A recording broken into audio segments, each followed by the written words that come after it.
Bonjour, je m'appelle Christophe Janssen, conseiller PME chez KBC, et aujourd'hui, je vais vous expliquer dans ce webinaire l'impact de l'immobilier dans une transmission ou vente. Commençons par l'immobilier. Il s'agit souvent de l'investissement le plus important que vous ferez dans le cadre de votre entreprise et qui contribuera à déterminer le rendement. N'oubliez pas que la structure que vous choisissez aujourd'hui sera déterminante pour l'avenir. Tout changement que vous voudrez apporter à l'avenir coûtera du temps et de l'argent. Souvent, l'immobilier est également considéré comme la pension de l'entrepreneur. Il est donc important de savoir à l'avance où finiront les biens immobiliers. Quel est le rendement actuel de mon bien? Si nous procédons à une évaluation de l'entreprise, il existe de nombreuses méthodes qui peuvent être utilisées. Nous partons de deux méthodes, la méthode substantielle et la méthode du rendement. Dans la méthode substantielle, nous allons évaluer ce qui se trouve dans l'entreprise. Il peut s'agir de machines, de matériel roulant, de biens immobiliers, d'actions. Sur la base de la méthode du rendement, nous déterminerons le rendement des éléments actifs. Il est quand même évident que vos biens immobiliers constituent la plus grande partie de vos actifs et que c'est donc là qui donne le rendement le plus élevé. Voyons maintenant les différentes méthodes de calcul du rendement. Comme nous venons de le dire, les méthodes sont nombreuses. Mais nous n'allons pas nous voiler la face. Nous ne sommes qu'en Belgique et il s'agit souvent d'une PME. C'est pourquoi nous optons pour 5 calculs. Et vous rencontrez souvent l'EBITDA et l'EBIT dans les journaux ou les magazines, lorsqu'il s'agit d'évaluation. Il calcule le résultat brut d'exploitation de l'entreprise avant investissement, EBITDA, et après investissement, EBIT. Étant donné que la plupart de vos investissements sont les biens immobiliers, nous allons également procéder à un ajustement. Nous allons ajuster l'EBITDA et l'EBIT comme si nous vendions le bien à une société de patrimoine et qu'un loyer le remplaçait. Cela permet de montrer l'impact du bien sur le prix. Le cash flow libre, ensuite, est peut-être le calcul le plus important. Il s'agit ici de calculer ce qui reste à la fin lorsque tout et tous ont été payés. Il s'agit du bénéfice après impôt plus que l'on appelle les coûts hors trésorerie, amortissement, provision, éléments du coût qui ne sort pas réellement de l'entreprise. Ce chiffre est important car l'acquéreur devra utiliser ce cash flow pour rembourser son investissement. Nous calculons le bénéfice net pour montrer combien d'argent peut être injecté dans une éventuelle société holding. Le cash flow actualisé ou discounted cash flow, une méthode plutôt pour les grandes entreprises. Nous calculons ici le rendement à l'infini et actualisons aujourd'hui. Tous nos calculs supposent que la valeur obtenue sera remboursée sur une période de 5 à 7 ans. Mais qui peut aujourd'hui rembourser son bien sur une durée de 5 à 7 ans? Par conséquent, nous n'allons pas seulement calculer la valeur de l'action, mais aussi la valeur du fonds de commerce. Pourquoi faire cela? Parce que nous n'avons plus d'options lorsque nous vendons le fonds de commerce. Par exemple, nous pouvons choisir de ne vendre que le fonds de commerce et de conserver le bâtiment pour le louer. Par souci d'exhaustivité, nous calculons également la valeur de la cession. Ceci dans le contexte où aucun repreneur n'est trouvé. Le résultat. Une évaluation correcte ne vous fournit pas seulement une valeur, mais nous avons également l'intention de vous donner un aperçu des éléments qui affectent l'évaluation et la possibilité de vendre l'entreprise. Il est important que vous disposiez de ces informations pour que votre entreprise soit prête à être acquise. Par exemple, un excès de liquidité dans l'entreprise est pernicieux pour une vente d'actions et doit être résolu à l'avance. Alors, ensuite, l'immobilier. L'immobilier au sein de l'entreprise. Comme nous l'avons déjà dit, il s'agit de l'investissement le plus important que vous ferez dans votre entreprise et la structure que vous choisirez au moment de l'achat sera déterminante pour l'avenir. Examinons maintenant l'impact de l'immobilier à long terme. Pour les entrepreneurs en entreprise individuelle, nous avons déjà une bonne nouvelle. Vous n'avez pas le problème d'une société. Lorsqu'un bien immobilier est vendu, l'acheteur achète effectivement le bien, il peut ensuite l'amortir, l'utiliser comme garantie et emprunter sur une durée de 15 ou 20 ans. En tant qu'entrepreneur, vous êtes aussi moins imposé que dans une société. Les plus-values de cessation sur les immobilisations corporelles dans une entreprise individuelle, si vous avez le bien plus que 5 ans, sont taxées à 16,5%, mais si vous cessez votre activité à l'âge de 60 ans ou plus, ce taux est réduit à 10%, car vous arrêtez à un moment fiscalement avantageux. Pour les entrepreneurs en société, c'est différent. Lors de la vente d'un bien immobilier, une taxe sur la plus-value de 25% devra toujours être payée. Celle-ci est calculée sur la valeur de vente moins la valeur comptable. Mais les fonds restent dans l'entreprise. Si vous souhaitez ensuite transférer les fonds vers votre patrimoine privé, vous devrez encore payer un précompte mobilier de 30% sur la distribution de dividendes. Vous pouvez aussi choisir de vendre le bien avec les actions. Dans ce cas, vous n'avez pas immédiatement la plus-value, mais l'acheteur ne pourrait pas non plus amortir le bien. De plus, la durée du financement pour l'acheteur est alors limitée à 5 ou 7 ans et les remboursements doivent être effectués par la rémunération de gestion ou de dividendes. Comme nous l'avons déjà mentionné, la période normale de remboursement d'un bien immobilier est plutôt de 15 à 20 ans. Il sera donc difficile pour une PME belge de rembourser ce financement. Nous avons parlé du délai de récupération. Voyons maintenant le financement. Les actions sont généralement financées sur une période de 5 à 7 ans. Elles seront alors remboursées à l'aide de dividendes ou de rémunération de gestion. Si vous achetez les actions à titre privé, vous devrez les rembourser avec des fonds nets coûteux. En effet, votre rémunération de gestion est déjà fortement imposée au niveau privé.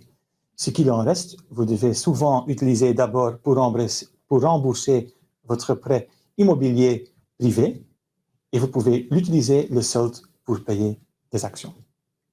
Il en va de même pour les dividendes.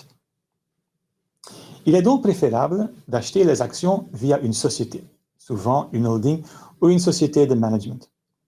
En revanche, si vous achetez uniquement le bien immobilier, vous pouvez effectuer le remboursement à l'aide des loyers perçus ou du cash flow libre généré par l'exploitation. La période de remboursement est également plus longue et une garantie peut être prise sur le bien. Pouvons-nous régler ce problème maintenant afin de limiter l'impact de la propriété? Peut-on séparer la propriété de l'exploitation? On propose souvent comme solution standard pour un bien immobilier détenu dans une société une scission partielle. Mais est-ce que c'est vraiment la solution idéale? Lors d'une scission partielle, l'immobilier d'exploitation est séparé de l'activité opérationnelle et transféré dans une nouvelle société. Les actionnaires de la société cédante restent les mêmes dans la société bénéficiaire. Une telle scission partielle peut se faire de manière fiscalement neutre, à condition qu'il y ait une justification économique valable et qu'il ne s'agisse pas uniquement d'une manœuvre d'évitement fiscal. C'est pourquoi il est recommandé de laisser suffisamment de temps entre la scission et une éventuelle transaction. Il est préférable de respecter un délai d'au moins 3 ans ou de demander un ruling fiscal. Le transfert se fait sur la base de la valeur comptable et les éventuelles plus-values n'apparaîtront que plus tard dans la nouvelle société. Nous tenons également à préciser qu'il est important de procéder au préalable à une bonne analyse de la situation et de la structure, mais aussi des solutions possibles. Souvent, une scission partielle est la solution, mais pas toujours. Une scission partielle implique une scission partielle implique également une réflexion supplémentaire. Si vous cédez un bien immobilier à une nouvelle société et qu'il reste des crédits sur ce bien, vous payerez des droits d'enregistrement sur le solde du crédit en cours. Vous devez également vérifier si vous possédez le bien assez longtemps pour ne pas faire l'objet d'une révision de la TVA et si vous avez la possibilité de créer une unité de TVA. Aussi important, est-ce que les loyers restent dans la société patrimoniale? Sont-ils suffisants pour rembourser le crédit? Vous pouvez également opter pour la scission de l'exploitation et vous devez alors vérifier si vos licences peuvent être transférées avec l'exploitation ou si vous devez les redemander. Nous avons déjà évoqué la raison économique et nous avons également expliqué qu'au moment de prendre votre décision, vous devez examiner attentivement s'il s'agit de la solution idéale pour l'avenir. Après tout, les ajustements coûtent de l'argent et du temps. Souvent, le résultat d'une scission partielle est la création de deux sociétés sœurs, mais celles-ci ne peuvent pas donner de garantie l'une à l'autre. Il convient donc de bien réfléchir si des crédits sont encore présents et si c'est la meilleure solution. Pourquoi choisit-on de séparer l'immobilier de l'exploitation? Principalement pour protéger les biens immobiliers du risque entrepreneurial.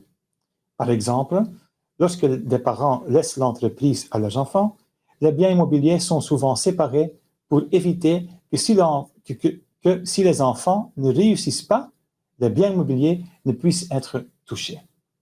Mais la société patrimoniale est également une option intéressante lorsqu'il s'agit d'accélérer la constitution d'un patrimoine immobilier à l'aide de fonds bruts. Elle peut également être utilisée dans le cadre d'une planification familiale ou d'une planification successorale. En effet, il est plus facile de donner des actions que des biens immobiliers. Par exemple, une mère célibataire avec un enfant peut plus facilement donner les actions de son entreprise à 3% que ses biens immobiliers où les 3% sont seulement prélevés sur la première tranche de 150 000 €. L'utilisation d'une société patrimoniale peut également s'avérer utile dans le cadre de la préparation de votre entreprise à une acquisition. Souvent, les acquéreurs potentiels ne sont pas intéressés par votre bâtiment, mais uniquement par votre fonds de commerce. Mais est-ce que c'est la meilleure solution?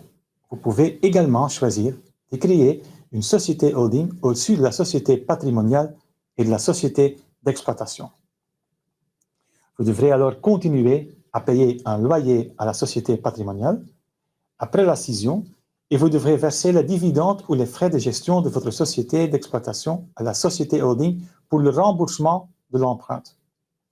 Mais est-il réaliste de pouvoir réaliser ces deux flux de trésorerie avec les revenus de la société d'exploitation? Comme vous pouvez le constater, chaque situation est différente. La structure adéquate doit donc être soigneusement étudiée. Voyons maintenant un exemple de décision partielle d'une entreprise familiale dans le cadre d'une donation. Nous avons un couple marié avec 3 enfants, Sophie, Arthur et Cyril. Sophie est une femme dynamique qui souhaite reprendre l'entreprise familiale. Arthur et Cyril travaillent comme salariés dans d'autres entreprises et ne sont pas intéressés par l'activité familiale. Les parents font évaluer l'entreprise et décident de la scinder en plusieurs parties. La société d'exploitation d'une valeur de 300 000 € est donnée à Sophie, tandis que la société patrimoniale d'une valeur de 600 000 € est donnée à Arthur et Cyril. Les parents estiment ainsi avoir fait une répartition équitable entre leurs 3 enfants. Mais qui voudrait être à la place d'Arthur et Cyril dans cette situation? Leur société patrimoniale ne génère pas de bénéfices car les loyers perçus sont absorbés par les amortissements. Finalement, Arthur demande à Sophie de racheter sa part. Mais Sophie devrait alors le faire sur une période de 7 ans. Or, Sophie est plus maligne. En passant devant une zone industrielle, elle repère un terrain sur lequel elle peut construire elle-même, avec un financement sur 15 à 20 ans, remboursable grâce au loyer et aux revenus de la société d'exploitation. De cette manière, Arthur et Cyril se retrouve coincé avec une société patrimoniale difficile à vendre. C'est le scénario idéal pour une dispute autour de la table de Noël. N'aurait-il pas été préférable dans ce cas de tout transmettre directement à Sophie et de compenser Arthur et Cyril en espèces? Il aurait peut-être fallu payer un peu plus d'impôts, mais cela aurait sans doute simplifié la vie et préservé la relation entre eux. Qui sont maintenant les acheteurs potentiels d'une société patrimoniale? Il s'agit généralement d'investisseurs disposant de liquidités ou d'entrepreneurs ayant une capacité de remboursement via leur société d'exploitation. Comme le nombre d'acheteurs potentiels est limité, cela aura inévitablement un impact négatif sur les prix. En outre, les autorités fiscales examinent de manière stricte les ventes d'entreprises sans activité. L'administration fiscale peut commencer à considérer qu'il s'agit simplement de la vente d'un bien immobilier. Cela signifie que vous devrez payer des droits d'enregistrement, des plus-values et des retenues à la source. Comment évaluer la valeur de l'entreprise patrimoniale? Nous partons des capitaux propres et nous ajoutons la plus-value. Ensuite, on déduit l'impôt différé. En principe, il s'agit de 25% d'impôt sur les sociétés, mais il est admis de le diviser par 2 puisque le bien n'est pas vendu immédiatement. Le choix du report d'imposition pour l'évaluation fait partie de la négociation. Ensuite, nous obtenons la valeur des actions. Ce qui est et reste important, c'est de planifier en fonction de sa situation personnelle. Si le rendement de votre entreprise est suffisant, il n'est pas forcément nécessaire de sortir les biens immobiliers de l'entreprise. En revanche, si les rendements sont insuffisants, il est conseillé de séparer les biens immobiliers. Est-ce que le bien immobilier utilisé par l'entreprise ou est-ce que c'est un bien d'investissement? Il est préférable de le retirer de la société. Les acheteurs potentiels ne sont généralement pas intéressés par ces biens. S'agit-il d'un transfert familial ou d'actions à des tiers? Dans le cas d'une transmission familiale, le bien est transmis à 0%. Ou s'agit-il simplement d'une vente du bien?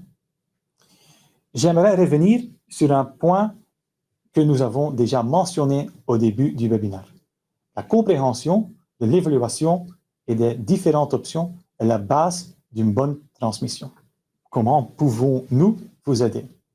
Nous serons heureux de nous assessoir avec vous pour explorer ensemble les différentes options. Nous discuterons ensuite des avantages et des inconvénients, mais la décision finale vous appartient. Voilà, merci pour votre attention et voici nos coordonnées. Bonjour, je m'appelle Guido Seges et je suis le manager de plateforme de transmission Overnamemarkt. Voici notre agenda pour aujourd'hui. D'abord, je vous informe de nos missions et objectifs de Overnamemarkt et plateforme de transmission. Pourquoi également des biens commerciaux sur nos plateformes, les types de biens sur nos plateformes, comment ça fonctionne, un exemple d'annonce et nos activités durant le long de l'année. Voici la page d'accueil de notre programme existante et ici la page d'accueil de notre nouveau plateforme qui sera lancée prochainement. Voici nos missions et objectifs. Donc d'abord, la première mission de Overnamemarkt et plateforme de transmission, c'est la présentation en ligne d'entreprises à reprendre. Deuxièmement, nous avons pour tâche d'informer les entrepreneurs avec des informations fiables et gratuites sur le processus de la transmission d'entreprise. Nous avons un programme d'accompagnement qui s'appelle Conseil sur mesure pour les cédants de petites entreprises, donc des sociétés ou petites et indépendants, à Bruxelles. Nous avons aussi un système de mise en relation avec des conseillers spécialisés dans les PME pour des transactions de plus d'un demi-million d'euros. Et nous avons aussi une présentation en ligne de biens d'entreprise à vendre ou à louer. Pourquoi inclure également l'immobilier d'entreprise? Le patrimoine immobilier d'entreprise est souvent le principal actif d'une entreprise. La transmission de l'entreprise devient fréquemment plus réalisable si l'immobilier est vendu séparément à un investisseur ou proposé à la location. Même si la reprise du fonds de commerce s'avère impossible, le patrimoine immobilier demeure une valeur stable, éventuellement réaffectable. Voici le type de biens professionnels qu'on trouve sur nos plateformes. D'abord des espaces de vente au détail, des terrains en zone d'activité, des bâtiments industriels, des bureaux, des hangars et entrepôts, des biens de rapport, des biens à usage mixte, des bâtiments horeca, mais donc pas des immobiliers résidentiels. Comment ça fonctionne? Donc, chaque annonceur peut proposer son entreprise ou bien immobilier professionnel à vendre ou à louer en quelques étapes sur le site. Toute personne intéressée peut consulter librement toutes les annonces publiées sur le site sans aucune formalité. Les candidats acquéreurs prennent directement contact avec l'annonceur via le formulaire de contact. Donc, Overnamemacht, de plateforme de transmission, n'intervient pas dans cette démarche. Mais nous avons un système de mise en relation avec des professionnels, des accompagnateurs de reprise ou des agents immobiliers. Voici la page d'accueil spécifiquement pour l'immobilier d'entreprise. Et voici un exemple d'une annonce avec un bien industriel. Je prends l'occasion ici à vous informer de nos activités tout au long de l'année. Ce webinaire, ainsi que tant d'autres, sont disponibles en permanence sur la chaîne YouTube Unizo Overnamemacht. Nous organisons des consultations individuelles gratuites dans les bureaux de Unizo à Bruxelles chaque mois, et c'est aussi possible par vidéoconférence. Nous avons aussi des sessions d'information bilingues, denk vroeger aan later, pensez-y plutôt à plus tard, durant la semaine de transmission d'entreprise. Et pour cette année-ci, ce sera le mardi 18 novembre à KBC Bruxelles, notez déjà dans votre agenda. Voici mes coordonnées. Merci pour votre attention.